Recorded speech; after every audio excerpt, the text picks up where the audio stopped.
햇살이 따스한 어느 봄날 오후였습니다. 작은 시골 마을 그 한 모퉁이에 자리한 들꽃 향기라는 작은 꽃집에서 한 할머니가 조용히 꽃을 정리하고 있었습니다. 한영숙 할머니, 올해 68살. 마을 사람들은 모두 그녀를 꽃집 할머니라고 불렀습니다. 영숙 할머니는 이 꽃집에서 벌써 40년을 살아왔습니다. 홀로 말입니다. 영숙 할머니의 하루는 언제나 똑같았습니다. 새벽 5시에 일어나 꽃밭에 물을 주고 시들은 꽃잎을 따내고 향기로운 꽃다발을 만듭니다. 그리고 저녁이면 작은 의자에 앉아 마을 어귀를 바라봅니다. 마치 누군가를 기다리듯 말입니다. 40년 전 28살의 영숙은 남편 정호를 전쟁터로 보냈습니다. 그때 막 2살이던 아들 지훈을 품에 안고 눈물을 참으며 손을 흔들었던 기억이 아직도 생생합니다. 남편은 약속했습니다. 반드시 돌아오겠다고 기다리고 있으라고. 하지만 정호는 돌아오지 않았습니다. 전사했다는 소식도 생사를 알 수 있는 어떤 연락도 없었습니다. 그저 행방불명이라는 차가운 통지서 한 장뿐이었습니다. 그날 오후 마을 이장댁에서 작은 잔치가 열렸습니다. 이장님의 칠순 잔치였지요. 영숙 할머니도 꽃다발 몇 개를 들고 잔치에 참석했습니다. 영숙이 언니, 이제 마음 좀 놓으시지 그래요. 평생을 영숙 곁에서 지내온 소꿉친구 박춘자가 영숙 할머니의 팔을 살며시 잡으며 말했습니다. 무슨 소리예요, 춘자 씨? 영숙 할머니는 그저 조용히 미소만 지었습니다. 마음을 놓는다는 것이 무슨 뜻인지 모르는 것은 아니었습니다. 하지만 40년을 기다려온 마음을 어떻게 하루아침에 놓을 수 있겠습니까? 잔치는 시끌벅적했습니다. 마을 사람들이 모두 모여 음식을 나누고 예시야기 꽃을 피웠습니다. 아이들은 마당에서 뛰어놀고 어른들은 막걸리 잔을 기울이며 웃음을 터뜨렸습니다. 그때였습니다. 마을 어귀에서 한 노인이 천천히 걸어왔습니다. 등이 약간 굽었지만 걸음걸이는 꿋꿋했습니다. 낡은 검정 정장에 낡은 가방 하나를 들고 있었습니다. 마을 사람들의 시선이 하나둘 그 노인에게 쏠리기 시작했습니다. 저분이 누구지? 처음 보는 얼굴인데. 어디서 많이 본 것 같기도 하고. 사람들이 수군거리기 시작했습니다. 영숙 할머니도 고개를 돌려 그 노인을 바라보았습니다. 그 순간 영숙 할머니의 마음이 쿵 하고 내려앉았습니다. 그 걸음걸이, 그 어깨의 각도, 그리고 왼손으로 가방끈을 잡는 모습까지 모든 것이 40년 전 기억 속의 그 사람과 똑같았습니다. 노인이 점점 가까워졌습니다. 영숙 할머니의 손이 떨리기 시작했습니다. 가슴이 두근거려 숨을 쉬기가 힘들었습니다. 드디어 그 노인이 잔치 마당 앞에 섰습니다. 깊게 패인 주름살 사이로 익숙한 눈빛이 스며나왔습니다. 영숙 할머니는 자리에서 벌떡 일어났습니다. 정호 씨. 영숙 할머니의 입에서 간신히 나온 말이었습니다. 하지만 그 노인은 영숙 할머니를 바라보며 고개를 갸웃했습니다. 그리고는 조심스럽게 입을 열었습니다. 저, 혹시 저를 아십니까? 영숙 할머니는 그 자리에 얼어붙었습니다. 40년을 기다려온 남편이, 드디어 돌아온 남편이 자신을 알아보지 못하고 있었습니다. 그날 밤을 영숙 할머니는 한숨도 잠들지 못했습니다. 40년 만에 나타난 남편이 자신을 알아보지 못한다는 충격이 너무 컸습니다. 다음 날 아침 영숙 할머니는 평소보다 일찍 일어나 꽃밭에 물을 주고 있었습니다. 그때 꽃집 문을 두드리는 소리가 들렸습니다. 문을 열어보니 바로 어제 그 노인이 서 있었습니다. 환한 아침 햇살 아래서 본 그의 얼굴은 분명히 정호였습니다. 비록 주름이 깊게 패이고 머리가 하얗게 새었지만 영숙 할머니에게는 28살 청년의 모습이 그대로 겹쳐 보였습니다. 어제 저를 아신다고 하셨는데. 정호는 조심스럽게 말을 꺼냈습니다. 목소리도 예전 그대로였습니다. 영숙 할머니의 눈에 눈물이 맺혔습니다. 들어오세요, 정호 씨. 영숙 할머니는 정호를 꽃집 안으로 안내했습니다. 작은 탁자에 따뜻한 차를 우려내고 정호가 좋아하던 호두과자를 내놓았습니다. 정호는 과자를 보더니 잠깐 눈을 깜빡였습니다. 이상하게 이 냄새가 익숙한 것 같습니다. 정호가 중얼거렸습니다. 영숙 할머니의 가슴이 뛰었습니다. 기억하고 있는 것일까요? 정호는 천천히 자신의 이야기를 시작했습니다. 40년 전군 복무 중 전투에서 의식을 잃었다고 했습니다. 깨어났을 때는 낯선 병원이었고 자신이 누구인지 어디서 왔는지 전혀 기억이 나지 않았다고 했습니다. 병원에서는 뇌진탕으로 인한 기억상실이라고 했습니다. 이름도, 고향도, 가족 아무것도 기억나지 않았어요. 정호는 그 후 여러 도시를 떠돌며 살았다고 했습니다. 공사장에서 막리를 하고 식당에서 설거지를 하고 그렇게 하루하루를 버텨왔다고 했습니다. 그러다가 최근에 와서야 김정호라는 이름이 떠올랐습니다. 그리고 이 마을 이름도 어렴풋이 기억나더군요. 영숙 할머니는 정호의 이야기를 들으며 눈물을 흘렸습니다. 그 긴 세월 동안 남편이 얼마나 힘들었을까 생각하니 가슴이 찢어질 것 같았습니다. 점심때쯤 서울에서 아들 지훈이 달려왔습니다. 마을 이장님이 연락을 했던 것입니다. 지훈은 42살의 중견 직장인으로 어머니를 무척 걱정하며 자주 내려오곤 했습니다. 어머니 정말 괜찮으세요? 지훈은 어머니를 걱정스럽게 바라보다가 정호를 보았습니다. 40년 만에 보는 아버지였지만 지훈에게는 낯선 노인일 뿐이었습니다. 저분이 정말 아버지라고 확신하세요?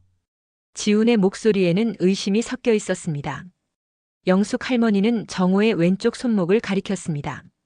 그곳에는 오래된 상처 자국이 있었습니다. 정호 씨는 어릴 때 낫에 베인 상처가 있어요. 바로 이 자리에. 정호는 자신의 손목을 내려다보았습니다. 분명히 상처가 있었지만 언제 어떻게 생긴 상처인지는 기억나지 않았습니다. 그날 저녁 정호가 차를 마시며 무의식적으로 오른손으로 잔을 잡으면서 새끼손가락을 살짝 구부렸습니다.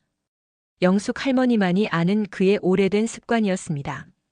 영숙 할머니는 그 모습을 보며 확신했습니다. 이 사람이 분명히 자신의 남편이라고. 하지만 정호는 여전히 영숙 할머니를 낯선 사람 대하듯 했습니다. 고마워하긴 했지만 그 눈빛에는 사랑도 그리움도 없었습니다. 마치 처음 만난 친절한 이웃을 대하는 것처럼. 지훈은 그날 밤 어머니와 긴 대화를 나누었습니다. 엄마 혹시 잘못 본 거 아닐까요? 저 사람이 아버지가 맞다는 확실한 증거가 어디 있어요? 영숙 할머니는 아들의 걱정을 이해했습니다. 40년이라는 세월이 흐른 후에 갑자기 나타난 남편을 무조건 믿기는 어려운 일이었습니다. 지훈아, 엄마가 어떻게 잊을 수 있겠니? 저 사람의 걸음걸이, 목소리, 작은 습관까지 모든 게 너의 아버지와 똑같아. 하지만 지훈의 마음속 의심은 쉽게 사라지지 않았습니다. 며칠 후 서하늘은 대학원 과제 때문에 시내의 한 목공방을 찾았습니다. 식물학을 전공하는 그녀는 식물을 기를 수 있는 특별한 화분을 만들어야 했고 그 분야의 경험이 있다는 목공방을 추천받았습니다. 민호공방이라는 소박한 간판이 걸린 작업실 문을 열자 나무 냄새와 함께 정겨운 분위기가 그녀를 맞았습니다. 작업대 앞에서 나무를 깎고 있던 강민호는 손님이 들어오자 고개를 들었습니다. 어서 오세요. 안녕하세요. 전화로 말씀드린 서하늘입니다. 강민호는 그녀를 보는 순간 묘한 기분이 들었습니다. 어딘가 낯익은 느낌 그리고 설명할 수 없는 그리움 같은 것이었습니다. 특히 그녀의 눈매가 누군가를 닮았다는 생각이 들었지만 구체적으로 누구인지는 떠오르지 않았습니다. 식물 뿌리가 잘 자랄 수 있는 화분을 만들고 싶은데 가능할까요? 물론이죠. 어떤 식물인가요? 두 사람은 자연스럽게 식물과 목공에 대한 이야기를 나누었습니다. 하늘의 전문적인 식물 지식과 민호의 섬세한 목공 기술이 만나면서 두 사람 사이에는 묘한 공통 분모가 형성되었습니다. 아저씨는 나무를 정말 잘 아시는 것 같아요. 나무도 살아있는 거잖아요. 식물처럼. 맞습니다. 나무도 생명이 있어요. 그래서 함부로 다루면 안 되죠. 작업을 하는 동안 강민호는 계속 하늘을 바라보았습니다. 그녀의 진지한 모습, 식물을 사랑하는 마음, 그리고 조금은 고집스러운 성격까지도 누군가를 떠올리게 했습니다. 한편 한지은은 딸이 어디에 갔는지 궁금해하며 전화를 걸었습니다. 하늘아, 어디 있니? 목공방에 있어요. 과제 때문에 화분 만들고 있어요. 목공방? 어느 목공방? 민호공방이요, 사장님이. 정말 친절하세요. 전화기 너머로 들려온 민호공방이라는 말에 한지은의 얼굴이 하얗게 질렸습니다. 설마 하는 생각이 들었지만 너무나 명확한 우연의 일치였습니다. 하늘아, 지금 당장 집에 와. 왜요? 아직 작업이 안 끝났는데. 당장 와. 어머니의 다급한 목소리에 하늘은 당황했습니다. 평소 온화했던 어머니가 이렇게 급하게 자신을 부른 적은 없었기 때문입니다. 죄송해요. 갑자기 급한 일이 생겨서. 괜찮습니다. 다음에 마저 하시죠. 하늘이 황급히 나간 후 강민호는 혼자 남아 생각에 잠겼습니다. 방금 전 그 젊은 여자에게서 느꼈던 묘한 친근감의 정체가 무엇일까 궁금했습니다. 그리고 왜 그녀의 어머니는 그렇게 다급해했을까요? 그는 아직 몰랐습니다. 운명의 실이 다시 한번 세 사람을 엮기 시작했다는 것을. 며칠 후 밤에 큰 비가 내렸습니다. 영숙 할머니는 혹시 다락방에 비가 새지 않나 확인하러 올라갔습니다. 오래된 집이라 비가 오면 곳곳에서 물이 떨어지곤 했습니다. 다락방에는 오래된 물건들이 쌓여 있었습니다. 정우와 함께 썼던 혼수용품, 지훈이 어렸을 때 입던 옷들, 그리고 낡은 상자들이 먼지를 뒤집어 쓴 채 놓여 있었습니다. 물이 새는 곳을 확인하다가 영숙 할머니는 한 상자가 젖어 있는 것을 발견했습니다. 급히 상자를 옮기던 중 바닥에 사진 한 장이 떨어졌습니다. 사진을 집어든 순간 영숙 할머니는 숨이 멎을 것 같았습니다. 사진 속에는 정우가 있었습니다. 지금보다 훨씬 젊은 모습의 정우가 낯선 여인과 함께 웃고 있었습니다. 여인은 아름다웠고 정우를 바라보는 눈빛이 애정 어려워 보였습니다. 영숙 할머니의 손이 떨렸습니다.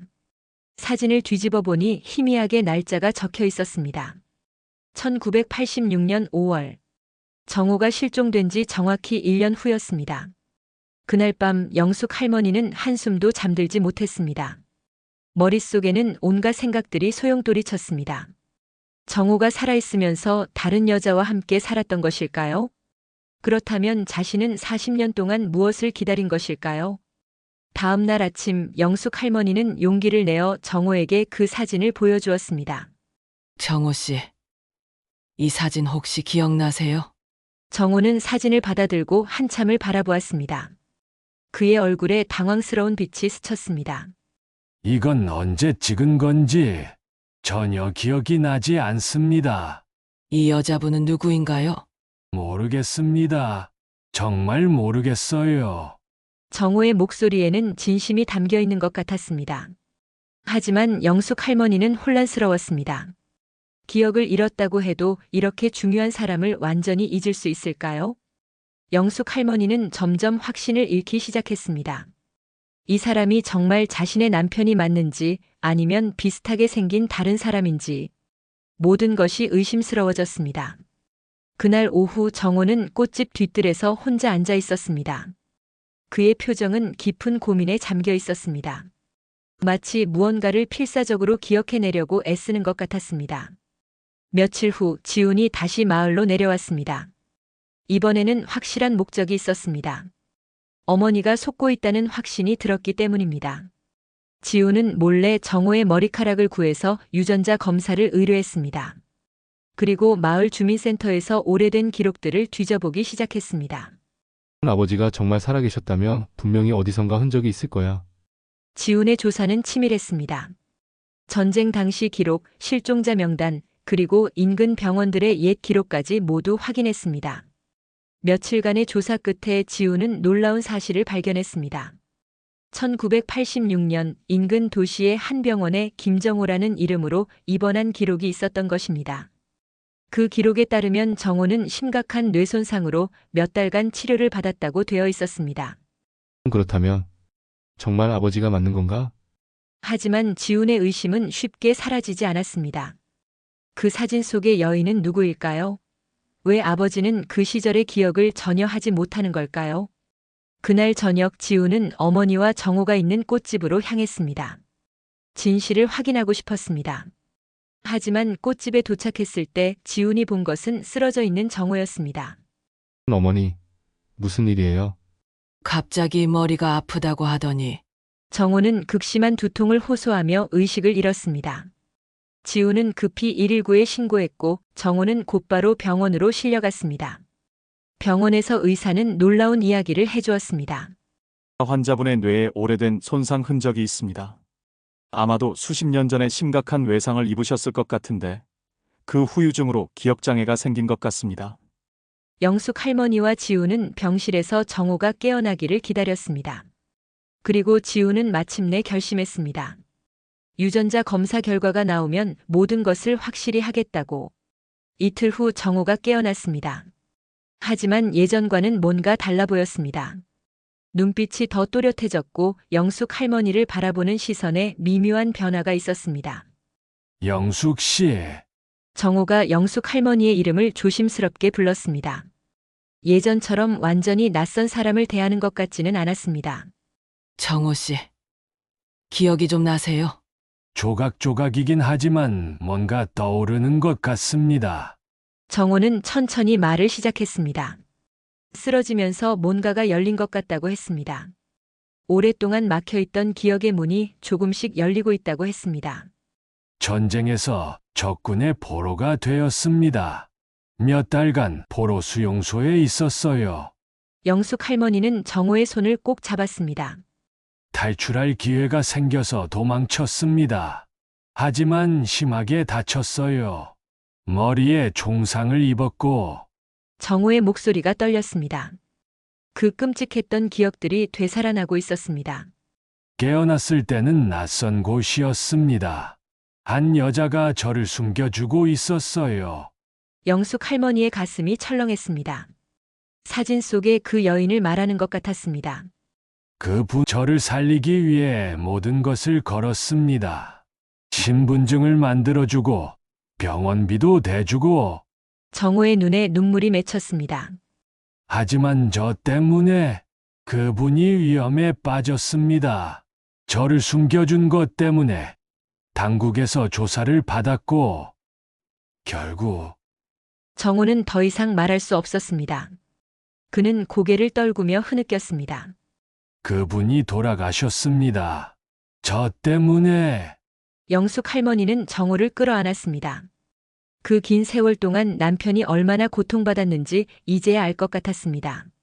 정호 씨, 그동안 얼마나 힘드셨어요. 하지만 아직도 의문은 남아 있었습니다. 그렇다면 왜 그 후에도 집으로 돌아오지 않았을까요? 2주 후 마을에서는 다시 작은 잔치가 열렸습니다. 이번에는 정호의 회복을 축하하는 자리였습니다. 마을 사람들도 이제는 정호를 따뜻하게 받아들이고 있었습니다. 그날 아침 지훈에게 유전자 검사 결과가 도착했습니다. 지훈은 봉투를 떨리는 손으로 뜯었습니다. 결과는 명확했습니다. 99.9% 친자관계 확률. 정호가 확실히 지훈의 친아버지였습니다. 어머니, 정말 아버지가 맞아요. 지훈은 그제야 모든 의심을 내려놓았습니다. 그리고 자신이 아버지를 의심했던 것을 후회했습니다. 잔치가 한창일 때 영숙 할머니와 정호는 꽃집 뒤뜰에서 조용히 앉아 있었습니다. 40년 만에 이루어진 재회를 조용히 음미하고 있었습니다.